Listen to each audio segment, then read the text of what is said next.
सिर्फ 7 महीने में पेशेंट 1 ने अपना लॉस्ट कॉन्फिडेंस वापस पा लिया और पेशेंट 2 ने 9 महीने के अंदर अपनी पूरी पर्सनैलिटी ट्रांसफॉर्म कर ली थी। ये रिजल्ट्स देखकर आप भी कहेंगे यह है असली हेयर कमबैक। हेयर फॉल सिर्फ बालों का लॉस नहीं होता, बल्कि कॉन्फिडेंस और पर्सनैलिटी दोनों को अफेक्ट करता है। तो अगर आप इससे अपनी लाइफ में ज्यादा टाइम के लिए परेशान नहीं रहना चाहते हैं, तो आज ही कंसल्टेशन बुक करें। QHT क्लिनिक के एक्सपर्ट डॉक्टर्स के साथ यही जर्नी है हमारे आज के दोनों पेशेंट्स की, जिनके रिजल्ट्स आपने स्टार्टिंग में देखे थे। पेशेंट 1 जिन्हें नॉरवुड ग्रेड 2 स्टेज की बॉल्डनेस थी, ये पिछले 3-4 साल से कंटिन्यूअस हेयर फॉल से स्ट्रगल कर रहे थे। दोस्तों के साथ आउटिंग पर कैप पहनी पड़ती थी और कोम करते वक्त हर रोज गिरते हुए बाल उनके सेल्फ कॉन्फिडेंस को और तोड़ रहे थे। दूसरी तरफ पेशेंट 2 एक क्रिएटर, एडिटर और पैशनेट राइडर, जिन्हें कैमरा के सामने कॉन्फिडेंट फील करना एक टाइम पर मुश्किल लगने लगा था, क्योंकि डिफ्यूज ग्रेड 3A बॉल्डनेस ने उनकी अपीयरेंस और पर्सनैलिटी दोनों को इम्पैक्ट किया था। आज की इस वीडियो में हम दोनों पेशेंट्स की कंप्लीट हेयर ट्रांसप्लांट जर्नी आपके साथ शेयर करेंगे, उनके इनिशियल हेयर फॉल कंडीशन से लेकर पोस्ट सर्जरी ग्रोथ तक, और जानेंगे पेशेंट 1 का 5 मंथ ट्रांसफॉर्मेशन एक्सपीरियंस और पेशेंट 2 का 9 महीने का एक्सपीरियंस। तो वीडियो के एंड तक जरूर बने रहिए, क्योंकि आज की इस वीडियो से आपके काफी सारे मिथ्स क्लियर हो जाएंगे और आपको इंस्पायर करेंगे अपना नेक्स्ट कॉन्फिडेंट स्टेप लेने के लिए। पहले डिटेल में जानते हैं दोनों पेशेंट्स की स्कैल्प कंडीशन के बारे में। पेशेंट 1 जिन्हें नॉरवुड ग्रेड 2 स्टेज की बॉल्डनेस थी, इसमें इनकी हेयरलाइन एम शेप में रिसीड होना स्टार्ट हो चुकी थी और 3-4 साल में साइड से काफी पीछे चली गई थी, जिस वजह से फ्रंटल एरिया साइड से कंप्लीटली बेल्ड नजर आ रहा था। फ्रंट से भी हेयरलाइन की पोजीशन शिफ्ट हो गई थी, जिस वजह से पेशेंट का कंप्लीट फेशियल फ्रेम इम्बैलेंस लग रहा था और फॉरहेड वाइड नजर आने लगा था। टेम्पल्स अभी अपनी नेचुरल शेप मेंटेन किए हुए थे। रिमेनिंग फ्रंटल एरिया से लेकर क्राउन रीजन तक हेल्थी हेयर ग्रोथ विजिबल थी, इसीलिए उस एरिया में किसी सर्जिकल इंटरवेंशन की जरूरत नहीं थी। डोनर एरिया भी हेल्थी और डेंस था, जो हेयर ट्रांसप्लांट सर्जरी में इंपॉर्टेंट रोल प्ले करता है। अब जानते हैं सेकंड पेशेंट की स्कैल्प कंडीशन के बारे में। पेशेंट 2 की हेयरलाइन भी एम शेप में रिसीड हो चुकी थी, जिससे उनका फ्रंटल अपीयरेंस विजिबली अफेक्टेड लग रहा था। फ्रंटल एरिया के साइड्स नोटिसेबली स्पार्स और थिन दिख रहे थे और रिमेनिंग फ्रंटल रीजन में डिफ्यूज थिनिंग क्लियरली विजिबल थी, जो पेशेंट को एज्ड लुक दे रही थी। इस चेंज की वजह से पेशेंट कैमरा प्रेजेंस में लेस कॉन्फिडेंट फील कर रहे थे। मिड स्कैल्प और क्राउन रीजन में डेंस और हेल्थी हेयर ग्रोथ विजिबल थी, इसीलिए इन एरियाज में किसी एडिशनल ट्रीटमेंट की नीड नहीं थी। डोनर एरिया भी डेंस और हेल्थी कंडीशन में था, जो हेयर ट्रांसप्लांट सर्जरी में इंपॉर्टेंट रोल प्ले करता है। ओवरऑल असेसमेंट के बेसिस पर फोकस फ्रंटल हेयरलाइन रेस्टोरेशन और डेंसिटी एनहांसमेंट पर प्लान किया गया, ताकि पेशेंट्स का नेचुरल फेशियल बैलेंस और यूथफुल अपीयरेंस रिस्टोर हो सके। दोनों ही पेशेंट्स हेल्थी और डेंस डोनर एरियाज के साथ हेयर ट्रांसप्लांट सर्जरी के आइडियल कैंडिडेट्स थे, जिससे नेचुरल और लॉन्ग लास्टिंग रिजल्ट्स अचीव करना पॉसिबल था। अगर आप भी हेयर लॉस या गंजेपन से परेशान हैं, तो आज ही हमारे एक्सपर्ट्स के साथ कंसल्टेशन बुक करें। स्कैल्प एनालिसिस के बाद हमारे एक्सपर्ट्स ने नेक्स्ट स्टेप स्टार्ट किया, जिसमें सबसे पहले पेशेंट्स के हेड को शेव करके स्कैल्प को थरली क्लीन किया गया, ताकि सारी इंप्यूरिटीज रिमूव हो जाएं। उसके बाद पेशेंट्स के फेशियल फीचर्स और सिमेट्री के अकॉर्डिंग ग्लबेला पॉइंट से एक्यूरेट मेजरमेंट्स लेते हुए हेयरलाइन डिजाइन का प्रोसेस स्टार्ट किया गया। पेशेंट 1 के फेशियल प्रोपोर्शंस के अकॉर्डिंग हेयरलाइन को थोड़ा फ्रंट साइड की तरफ एडवांस किया गया, जिससे फॉरहेड प्रोपोर्शनली बैलेंस्ड और लेस वाइड लगे। हेयरलाइन के साथ टेम्पोरल एंगल्स को प्रिसाइसली मार्क करते हुए अफेक्टेड फ्रंटल एरिया को भी कंप्लीटली आउटलाइन किया गया, क्योंकि रिमेनिंग स्कैल्प हेल्थी था। उस पोर्शन में मार्किंग्स की नीड नहीं थी। पेशेंट 2 के लिए भी उनके फेशियल फ्रेम और नेचुरल कॉन्टूर के according perfectly balanced hairline design करी गई, जिससे उनका यूथफुल और कॉन्फिडेंट लुक रिस्टोर हो सके। हेयरलाइन के साथ अफेक्टेड फ्रंटल जोन को भी केयरफुली आउटलाइन किया गया।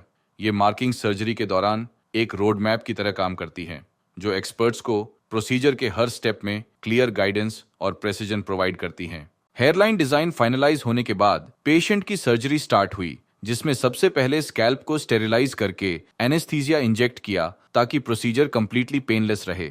एनेस्थीसिया इंजेक्ट करने के बाद हमारे एक्सपर्ट्स ने पेशेंट के अफेक्टेड एरिया में नेचुरल ग्रोथ डायरेक्शन के अकॉर्डिंग स्लिट्स क्रिएट करी थी, जिसके बाद QHT टेक्निक को फॉलो करते हुए सिमल्टेनियसली एक्सट्रैक्शन और इम्प्लांटेशन परफॉर्म किया गया। पेशेंट 1 के स्कैल्प पर हेयरलाइन जोन में सिंगल और थिन हेयर फॉलिकल्स इम्प्लांट किए गए थे, ताकि नेचुरल लुक क्रिएट हो फ्रंटल एरिया में डेंसिटी ऐड करने के लिए डबल और ट्रिपल हेयर फॉलिकल्स इम्प्लांट किए गए थे, जिससे फुलर लुक क्रिएट होगा। इस केस में टोटल 2510 फॉलिकल्स इम्प्लांट किए गए थे, जिन्हें पेशेंट के सेफ डोनर जोन से प्रिसाइसली एक्सट्रैक्ट किया गया था।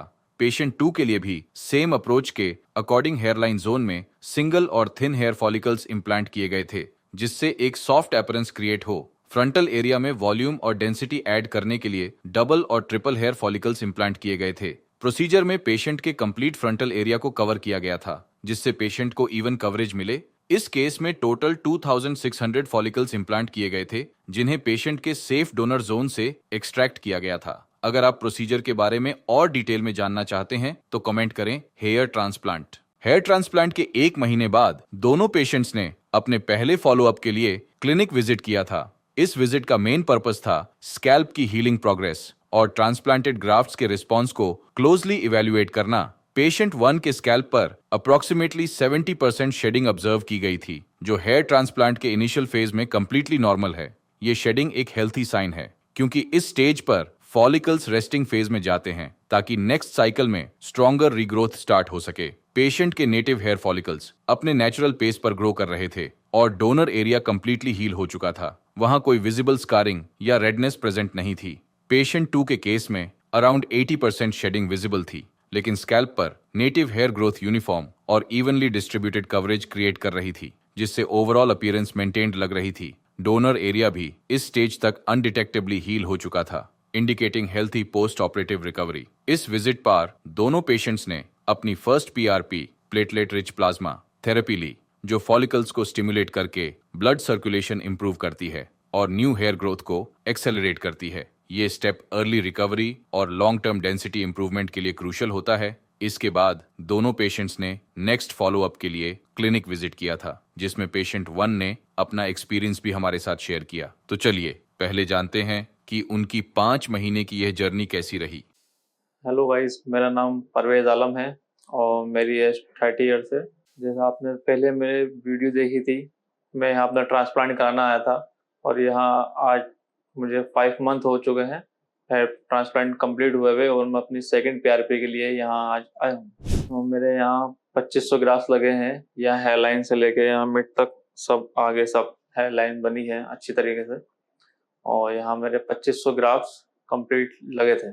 तो यहाँ सर्जरी का एक्सपीरियंस मेरा काफ़ी अच्छा रहा है और ज़्यादा पेन भी नहीं हुआ है, काफ़ी पेनलेस सर्जरी हुई थी। डॉक्टर बिहेवियर भी अच्छा है, स्टाफ भी अच्छा है और यहाँ के प्रोसीजर भी काफ़ी अच्छा है। यहाँ से जाने के बाद भी मैं फिट था, कोई कंप्लेंट नहीं थी और डॉक्टर ने जैसे जैसा मुझसे फॉलो करना होगा मैंने ही ऐसे डॉक्टर को फॉलो अप करा कि क्या खाना है क्या नहीं खाना है, अपनी डाइट वगैरह सब मैं प्रॉपर लेता रहा। इस तरह से जैसे कि नॉन वेज नहीं खाना था, वेज खाना है और मिल्क के आइटम नहीं खाने हैं। मिल्क के आइटम का परहेज करना होता है इसमें, तो मैं प्रॉपर डॉक्टर को फॉलो अप कर रहा था। और यहाँ से जाने के बाद भी यहाँ की टीम मेरे फॉलो अप में रहती है, मुझसे हर मंथ हर 15 दिन में पूछती रहती है कि आपको कोई प्रॉब्लम तो नहीं है, कुछ इश्यूज तो नहीं यहाँ है ट्रांसप्लांट को लेकर। तो इस मामले में क्यूएसटी बेटर है। जैसे कि मेरा डोनर एरिया के हेयर आए तो डॉक्टर ने पूछा कि काफ़ी हीलिंग हो रही है, तो इस बात में डॉक्टर पूछते रहते हैं काफ़ी। और जैसे कि शुरुआत में ट्रांसप्लांट के बाद शेडिंग फेज चलता है, तो नॉर्मली सारे हेयर शेडिंग फेज में चले जाते हैं, सब गायब हो जाते हैं, हेयर लाइन वगैरह भी। तो उसके 2-3 महीने तक शेडिंग फेज चलता है, उसके बाद जो है 5 महीने तक रिजल्ट आना शुरू हो जाता है आपका। जैसे मुझे 5 मंथ कंप्लीट हो चुके हैं तो मेरा रिजल्ट काफ़ी अच्छा आया है और आप देख सकते हैं कि ये सब नेचुरल बाल है। मेरी हेयर लाइन भी अच्छी बनी है और मेरे काफ़ी नेचुरल बाल आए हैं, जैसे पीछे के बाल थे वैसे ही आगे के आए हैं।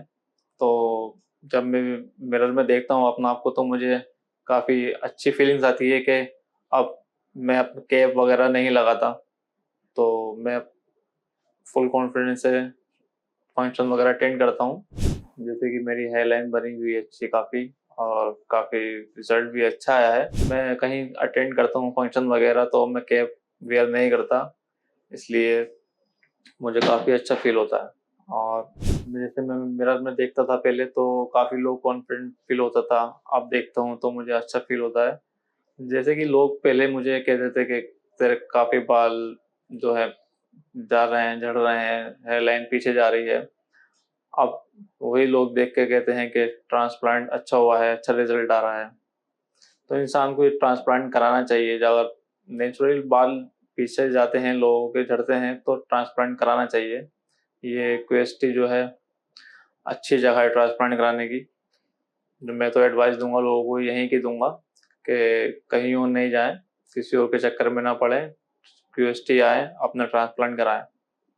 यहाँ आने से पहले मैंने काफ़ी रिसर्च करी थी और जगहों की जहाँ ट्रांसप्लांट होते हैं, तो मैंने क्यूएसटी पर भी काफ़ी रिसर्च करी। करीब 1 साल तक मैंने इन्हें फॉलो करता रहा, कॉल करता रहा। फिर मैंने अपनी बुकिंग कराई यहाँ पर ट्रांसप्लांट के लिए।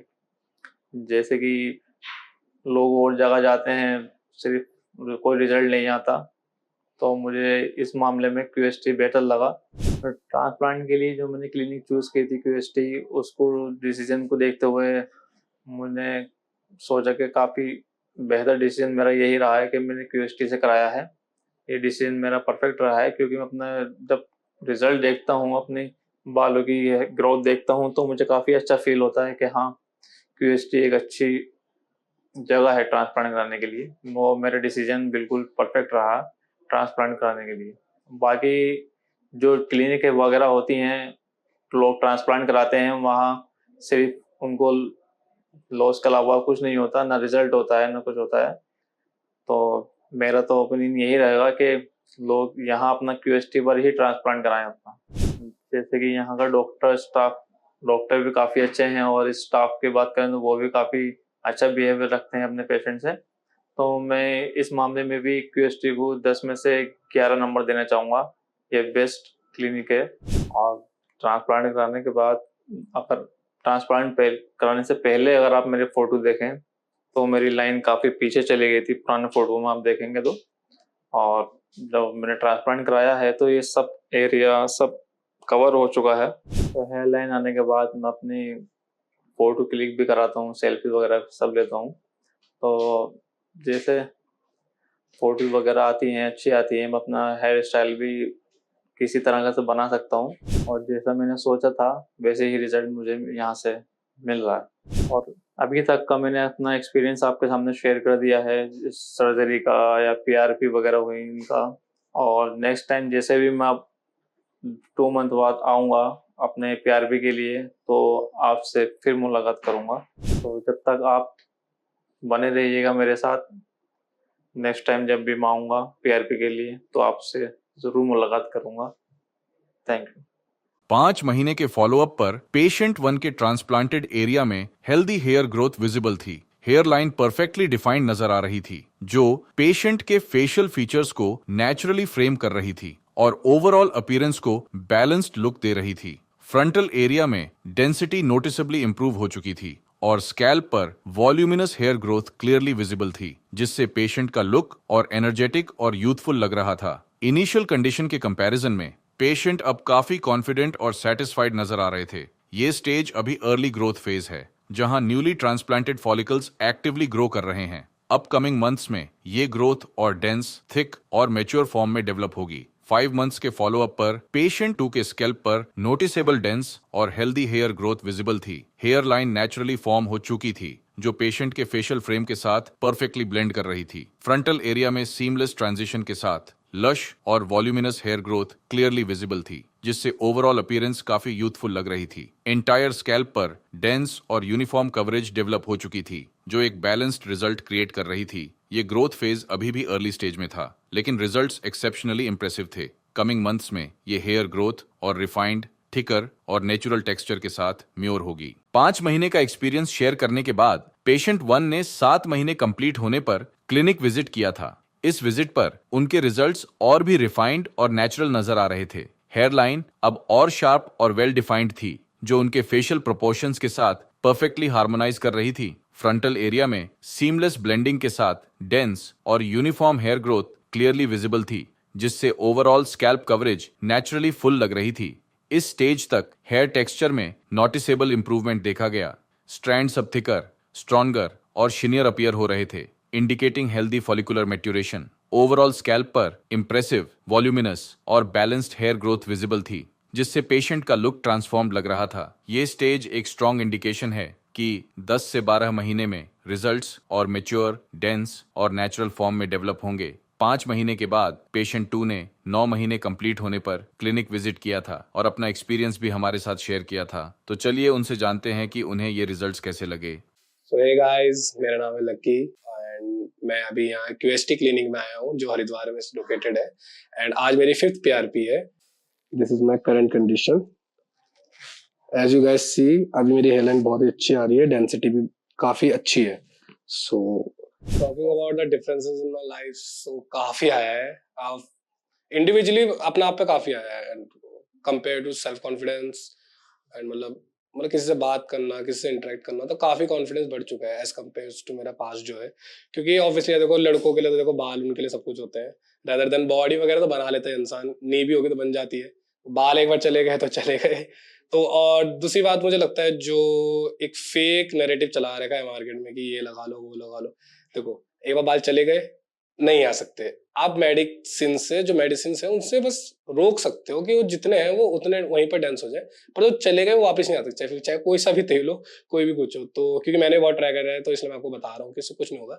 मतलब लास्ट एंड लास्ट में क्या, मतलब सेफेस्ट ऑप्शन कह सकते हो, जो हेयर ट्रांसप्लांट सर्जरी होती है। एंड उसके लिए भी एक मिथ चल रही है कि बहुत लोग बोलते हैं कि उससे ये हो जाता है, वो हो जाता है। ऐसा कुछ नहीं है। सेफेस्ट सर्जरी वैसे तो कंसिडर कर जाते हैं, सेफेस्ट सर्जरीज में कहा जाता है हेयर ट्रांसप्लांट को, क्योंकि इसके मतलब साइड इफेक्ट बहुत कम है, ना के बराबर ही है, अनटिल अनलेस अगर आप कोई टेस्ट नहीं करवा रहे हो। हेयर ट्रांसप्लांट से पहले आपके अप्रॉक्स 12 to 15 टेस्ट होते हैं, जिसमें आपका बीपी से लेके आपका शुगर से लेके सब चेक होता है, और उसी के ही अंदर प्रिकॉशंस लेके वो सर्जरी मतलब कंटिन्यू करी जाती है। तो ऐसा कुछ नहीं है कि ट्रांसप्लांट से जो आप सुनते हो कौन उसके कि ये हो गया, वो ऐसा कुछ नहीं होता है। अगर आप अच्छे से मेंटेन करोगे तो सर्जरी बहुत अच्छी जाती है, पोस्ट सर्जरी भी अच्छी जाती है, और प्री सर्जरी से पहले कुछ ऐसा कुछ तो होता नहीं, करना पड़ता है। हालांकि देखो दोस्त दोस्त होते हैं, मजाक में बोलते हैं, ऐसे कोई वो रख के नहीं बोलता, पर देखो सामने सामने बंदा हंस जाता है, पर कहीं ना कहीं किसी की इनसिक्योरिटीज रहती है। मेरी इनसिक्योरिटीज मेरे बालों को लेके थी, तो मैं जब दोस्तों से टॉन्ट खा था, सामने तो हंस जाता था, घर आके फिर होता ही ऑब्वियसली शीशे में जाके बंदा आपको दिखता है और कन्फ्रंट करता है कि सही में ऐसा लग रहा हूँ। फिर घर वालों के आगे थोड़ा दुखड़ा दिखाना पड़ता है कि रोना पड़ता है, तो घर वाले भी थोड़ा बोल देते हैं कि बालों से क्या ही फर्क पड़ता है। अब देखो उनकी बात भी सही है कहीं ना कहीं, बट वो जिस एज में है ना, उनके लिए बाल सही में मैटर नहीं करते, पर जिस एज में हम है हमारे लिए मैटर करते हैं। अब 22-23 साल का लौंडा अगर गंजा जाए, आपको सोचो क्या इंप्रेशन पड़ेगा। कोई बोल दे कि आपकी शादी हो गई है, 22 साल का लड़का का कोई आपको बोल दे अंकल, कोई बच्चा अंकल बोल दे आपको, तो कैसा लगेगा। सो मेरे साथ तो बहुत हुआ है, और मेरा कहीं ना कहीं इनसिक्योरिटीज मेरे बालों को लेकर थी, तो मैंने तो डिसीजन लिया फटाफट और सही टाइम पे लिया। जो ज्यादा मुझे तो ऐसा कुछ लगा नहीं, बट जेनेटिक्स एक फैक्टर हो सकता है। मतलब बोल सकते हैं अगर सब कुछ ठीक चल रहा है, अगर फिर हो रहा है, स्टिल हो रहा है, तो जेनेटिक एक फैक्टर हो सकता है। मैं ऐसा नहीं कह रहा हूँ जेनेटिकली मतलब सबके झड़ जाते हैं, क्योंकि जेनेटिक्स ऐसा कोई मेन वो नहीं करते, क्योंकि आप मेडिसिन से उसको रोक सकते हो, मतलब कर सकते हो। तो जेनेटिक्स तो मैं ऐसा नहीं बोलूंगा, क्योंकि मेरे फादर के भी नहीं है, पर उनके 22 साल में ही नहीं गए थे, उनके गए होंगे मतलब 35-30 साल में उसके बाद गए, तो मेरे तो चल गए, फिर मैं जेनेटिक्स तो नहीं बोलूंगा। हाँ, ये हो सकता है कि डाइट, आपके जो स्लीपिंग शेड्यूल है और स्ट्रेस लेवल, ये 3 चीज अगर मेंटेन हो, लाइफ में बैलेंस्ड हो, तो हेयर क्वालिटी अच्छी हो सकती है। स्ट्रेस लेवल के बारे से पहले बता दूं, hi I am an editor too. So as an editor मेरे को, अब जिनको जो एडिटर होंगे वो रिलेट करेंगे कि सीक्वेंस बनाना किसे बोलते हैं, 1000 क्लिप्स में से सीक्वेंस बिठाना, 4 बार क्लिप्स को निकाल के, तो आपको पता ही होगा स्ट्रेस लेवल क्या रहता है और डेडलाइंस क्या होती है हमारे लिए। तो स्ट्रेस तो मेरे काम में बहुत है, तो एक रीजन वो भी हो सकता है क्योंकि मैं फ्रीलांस करता था, तो डेडलाइंस रहती थी, रात रात रात जागता था, इसलिए मैं बोल रहा हूँ स्लीपिंग शेड्यूल इसलिए मेरा डिस्टर्ब हुआ, क्योंकि मैं रात रात रात काम करता था, सुबह भी काम कर रहा था, नींद मेरी मुश्किल से मुश्किल 2 या 3 घंटे की रहती थी, और शरीर को इस तरह हो गया था कि मतलब 3 घंटे में भी नींद पूरी कवर हो जा रही थी, पर वो अब मेले को पूरी बढ़ी थी, बालों के लिए पता नहीं क्या हुआ। तो ये हाँ, स्ट्रेस तो होता है, स्ट्रेस बाकी कम लो, लाइफ एंजॉय करो, हंसते हंसते सारे काम करो, डाइट अच्छी रखो, और सबसे मेन है नींद पूरी लो। तो जो ऑयल, फर्स्ट से पहले तो बता था ऑयल्स, ऑयल्स से मुझे ऐसा बेनिफिट लगा नहीं। हाँ, टेक्सचरिंग आ जाती है बालों में, स्मूथनेस आ जाती है, बट मतलब रीग्रो तो नहीं होते, और ज़्यादा मुझे लगता है आपके पोर्स बंद ही हो जाते हैं उससे तेल लगा के, जैसे डॉक्टर ने भी मुझे बताया था। और दूसरी चीज़ मैंने ट्राई करी, मुल्तानी मिट्टी भी ट्राई करी है मैंने बालों पे, नींबू लगाना फॉर डैंड्रफ, और क्या क्या होता है, आंवला पाउडर, आई गेस आंवला पाउडर भी खाया है मैंने उसके लिए। हाँ, बट किसी से मैं ये नहीं बोलूंगा सर पता पड़ा भी हो, बट मेरे को नहीं देखा, क्योंकि अब देखो ये भी मैं एक फैक्टर ये भी हो सकता है कि उसे कंटिन्यू करना पड़ता है, 4-5-6 महीने मिनिमम करना पड़ता है, और इतना टाइम मेरे पे था नहीं, क्योंकि 6 महीने में तो मेरे पूरे बाल चल जाते हैं। तो मैंने ट्राई भी करा हुआ, तो 3 महीने मैंने एक तेल लगाया था, उससे बस बाल रुके थे, मतलब मैं ये नहीं बोलता रीग्रो हुए थे।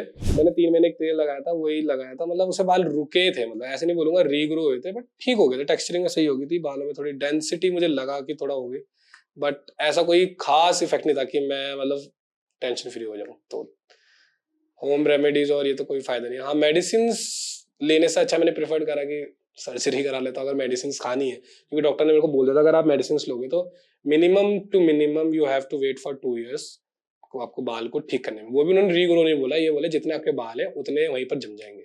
सो तभी मैंने बोला 2 साल मेडिसिन खाने से अच्छा कि उतने में तो मैं सर्जरी करा लूंगा। मन, हाँ ये तो है, क्योंकि मन क्योंकि बिना देखे तो बंदा करता नहीं है, क्योंकि मैं भी एक नॉर्मल बंदा ही हूँ, तो मैंने भी जब सुनता था तो हेयर ट्रांसप्लांट मुझे सेफेस्ट मतलब ऑप्शन ही लगता था। मतलब कि जब वो इंजेक्ट करते कि बहुत पेन होता होगा मेरे को भी लगा था, बस सही बताऊं मेरी पूरी सर्जरी नींद में गई, मुझे खुद ही नहीं पता, होश में था मैं। आई गेस वो एनेस्थीसिया देते, क्या देते, थोड़ा ड्रग टाइप का रहता है जिससे मतलब इल्यूजन में रहता है बंदा, इल्यूजन में टाइप का, आपको होश रहता है, सब कुछ पता है क्या हो रहा है, पर कुछ मतलब स्ट्रेस फ्री रहता है बंदा उसमें। आप समझ में आया, बंदे नशे क्यों करते हैं। Back to the point. तो सर्जरी चल रही थी जब, तो मुझे पहले लगा कि भाई बहुत पेन होने वाला होगा। मेरे हिसाब से 3 इंजेक्शन लगे, एक इधर एक इधर एक इधर, उसमें थोड़ा सा दर्द हुआ जब वो सुन करने लगा, उसके बाद तो भाई मुझे पता ही नहीं चला सर्जरी कब निकल गई। सर्जरी होने के बाद लोगों को जब लाल दिखता है लगता है कितना पेन होता है, कुछ भी पेन नहीं होता। अगले दिन मेरा वॉश था, आराम से उन्होंने ऐसे रगड़ा हो पीछे से, कुछ पेन नहीं हुआ, जरा सा भी पेन नहीं हुआ।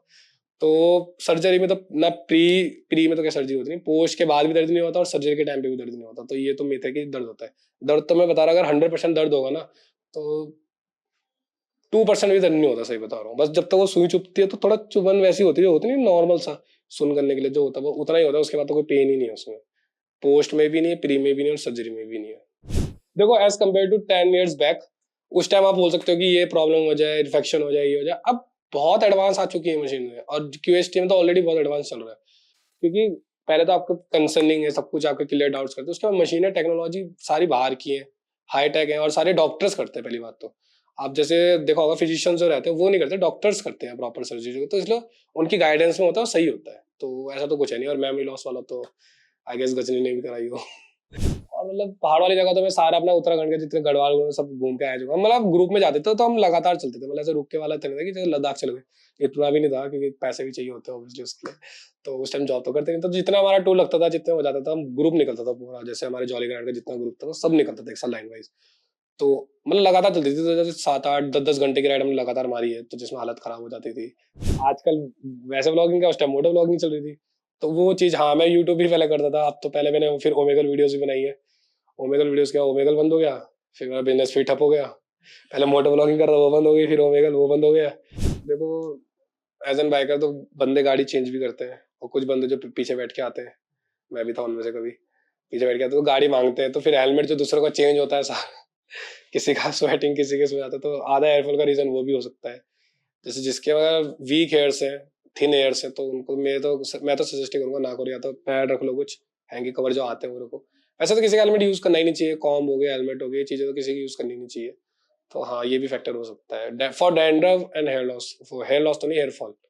10 12 घंटे के हिसाब से जो हेलमेट लगा रहता है, तो उसमें ना फिर एयर वेंटिलेशन भी कम खत्म हो जाता है ना बालों के बीच में, तो थोड़े बाल वैसे होने जाते हैं वो स्टिकी स्टिकी से, तो सेटिंग के बीच में। हाँ तो टूटते तो हैं बाल उसमें, बहुत टूटते, मेरे भी टूटे हैं काफी। As an editor, as an instagrammer, as an person, confidence वैसे नहीं घटा था कि हाँ किसी से बात नहीं कर पा रहा हूँ मैं, झिझक हो गई थी। एक एक एक जैसा होता है ना, बात करने एक फुल स्टॉप सा नहीं आता बीच में छोटा सा, कि एम आई लुक गुड। एक होता है ना कि अगर सामने से कोई अच्छा पर्सन, अच्छी पर्सनैलिटी है, अच्छी पर्सनैलिटी इन द सेंस लड़की है, अगर कोई सुंदर लड़की है, तो अब जाते तो एक फुल स्टॉप टाइप का आ जाता है ना बीच में, कि मतलब तेरे से बात करूंगी, मतलब है काइंड ऑफ लाइक दैट, ऐसे मतलब जब तक बात होती तो ऐसा कुछ हुआ नहीं, तो हाँ ऐसा थोड़ा लगता तो है, थोड़ा होता है। अदरवाइज ऐसा कोई जज लोग करते नहीं आपके बालों को देखे। अब वैसे भी जमाना ऐसा है कि पहले आपका पैकेज देखा जाता है, उसके बाद बाल देखे जाते हैं। आप बोलते तो ये जिसका पैकेज आता है उसके बाल नहीं रहते, यहाँ तो बिना पैकेज भी नहीं, बाल भी नहीं है, सब कुछ चला गया है। हाँ तो थोड़ा रहता है, थोड़ा तो हेजिटेशन रहती है बात करने में, क्योंकि कॉन्फिडेंट बंदा जब तक फील नहीं करेगा तो बात कैसे करेगा। और कॉन्फिडेंस जिसका आप डिपेंड करता है, देखो हाँ मैं फिर से बोल रहा हूँ, डिपेंड करता है पर्सन टू पर्सन कि किसको किस चीज से इनसिक्योरिटीज है। किसी को उसकी गाड़ी से इनसिक्योरिटी रहती है, किसी को उसके मनी से रहती है, और किसी को अपनी पर्सनैलिटी रहती है। तो मेरे को मेरे बालों से थी, अब बालों से मतलब पर्सनैलिटी से ही थी। तो अगर मैं अच्छा दिख रहा हूँ तो मुझे कॉन्फिडेंस में किसी से भी बात कर लूंगा। और मुझे पता है कि मुझे नहीं लग रहा हूँ अच्छा, तो भाई मैं अपने घर वालों से नहीं कर पाऊंगा बात, मुझे ऐसा लगता है। देखो मैं तो डेफिनेटली उसे सजेस्ट करूंगा, क्योंकि तू 2 साल कहाँ मेडिसिन के चक्कर में पड़ेगा, उतने ही बजट में तू हेयर ट्रांसप्लांट कर सकता है। क्योंकि हेयर ट्रांसप्लांट लोगों को ये भी लगता है कि बहुत महंगा है, हमारे लिए नहीं है, मिडिल क्लास वालों के, ऐसा नहीं है। मैं भी मिडिल क्लास हूँ, मेरे दोस्त भी मिडिल क्लास है। हाँ, तो थोड़ा मैं, ऐसा नहीं है, वो मिडिल क्लास वालों के लिए भी है, आराम से कोई भी अफोर्ड कर सकते हैं ट्रांसप्लांट। ऐसा कोई इतना एक्सपेंसिव नहीं है, ठीक ठाक उसमें है। इतना भी नहीं बोलूंगा बिल्कुल ही सस्ता भी नहीं है, बिल्कुल ही महंगा नहीं है, बहुत ही मतलब अफोर्डेबल प्राइस में है, कि अगर आप करना चाहो तो आराम से कर सकते हो। ऐसा कुछ वो नहीं है। आजकल लोग 10-10 लाख शादी में फूक देते हैं, या तो 10 लाखों की बात भी नहीं है, हजारों की बात है। अगर मैं बताऊं तो लाख तक भी तो उनका जाएगा, जिनका पूरा आगे से लेके पीछे तक करना हो। तो मतलब हो जाता है मेरे हिसाब से तो बहुत अफोर्डेबल प्राइस में है, बहुत ही ज्यादा। तो यू शुड ट्राई। अपनी लाइफ में खुश हूँ, जॉब कर रहा हूँ, वेल सेटल्ड हूँ। अभी होना है वैसे तो सेटल्ड हूँ, अच्छी तरह से अपनी लाइफ जी रहा हूँ, खुशी खुशी जी रहा हूँ। अच्छे दोस्त हैं, अच्छे घर वाले हैं, और अच्छी लाइफ चल रही है। और मैं तो सजेस्ट करूंगा guys, you should try, and जितना जल्दी हो सके उतना बेटर है। लेट करके कोई फायदा नहीं है, और ज्यादा जल्दी करा के भी कोई फायदा नहीं है, इतना जल्दी। तो आपको सही टाइम पे जब आपको लगे, तो आपको मेरे हिसाब से करना चाहिए ट्राई। ऐसा कुछ गलत नहीं है इसमें। आप, हाँ, पर्सन टू पर्सन वेरी करते हैं, मैं फिर से बोल रहा हूँ। तो आप एक बार टेस्ट कराओ अपने, बाकी कराओ, बाकी ऑल द बेस्ट। 9 महीने के फॉलोअप पर पेशेंट 2 के रिजल्ट और भी रिफाइन और नेचुरल नजर आ रहे थे। Hair line perfectly defined shape में विजिबल थी, जो उनके फेशियल फीचर्स को ब्यूटीफुली फ्रेम कर रही थी। फ्रंटल एरिया में लश, वॉल्यूमिनस और evenly distributed hair growth clearly visible थी, जिससे स्कैल्प पर डेंस और नेचुरल कवरेज अचीव हो चुकी थी। ये ट्रांसफॉर्मेशन सिर्फ उनके लुक तक सीमित नहीं था, पेशेंट के कॉन्फिडेंस और पर्सनैलिटी दोनों में नोटिसेबल चार्म और पॉजिटिविटी ऐड हो गई थी। कैमरा के सामने उनका रिन्यूड कॉन्फिडेंस क्लियरली रिफ्लेक्ट हो रहा था। पेशेंट अब अपने रिजल्ट से एक्सट्रीमली हैप्पी और फुली सेटिस्फाइड थे, और उनका confident youthful transformation QHT clinic के एडवांस टेक्निक्स और एक्सपर्ट प्लानिंग का परफेक्ट रिफ्लेक्शन था। पेशेंट 1 और पेशेंट 2 दोनों ने अपने रिस्पेक्टिव स्टेज ऑफ बॉल्डनेस में एक्सेप्शनल रिजल्ट्स अचीव किए हैं। पेशेंट 1, जिन्हें नॉरवुड ग्रेड 2 स्टेज की बॉल्डनेस थी, उनके रिजल्ट्स 7 महीने में ही naturally defined hair line, dense frontal growth और इम्प्रूव्ड टेक्सचर के साथ क्लियरली विजिबल थे। उनका फेशियल बैलेंस रिस्टोर हो चुका था और ओवरऑल लुक को यूथफुल और कॉन्फिडेंट बना रहा था। वहीं पेशेंट 2, जिन्हें नॉरवुड ग्रेड 3A स्टेज की बॉल्डनेस थी, उन्होंने भी 9 महीने में इंप्रेसिव हेयरलाइन के साथ वॉल्यूमिनस कवरेज अचीव करी, और अब वो परफेक्टली अपनी एज रेप्लिकेट कर रहे हैं और कोई उन्हें अंकल नहीं बोलेगा। दोनों पेशेंट्स के डोनर एरियाज हेल्थी थे, जिससे नेचुरल डायरेक्शन और डेंसिटी मेंटेन रही। कंपैरेटिवली पेशेंट 1 ने अर्ली स्टेज में नोटिसेबल डेंसिटी गेन करी, जबकि पेशेंट 2 की ग्रोथ एक मोर मैच्योर और फुलर अपीयरेंस तक इवॉल्व हुई। दोनों के फाइनल रिजल्ट्स नेचुरल, बैलेंस्ड और हाई डेंसिटी आउटकम को परफेक्टली शोकेस कर रहे थे। हेलो फ्रेंड्स, अगर आपने अभी तक हमारे चैनल को सब्सक्राइब नहीं किया है तो प्लीज इस वीडियो को लाइक कीजिए, शेयर कीजिए और हमारे चैनल को सब्सक्राइब कीजिए, और ध्यान रहे बेल आइकन दबाना ना भूलें, जिससे हमारे हर वीडियो का अपडेट आपको समय समय पर मिलता रहेगा।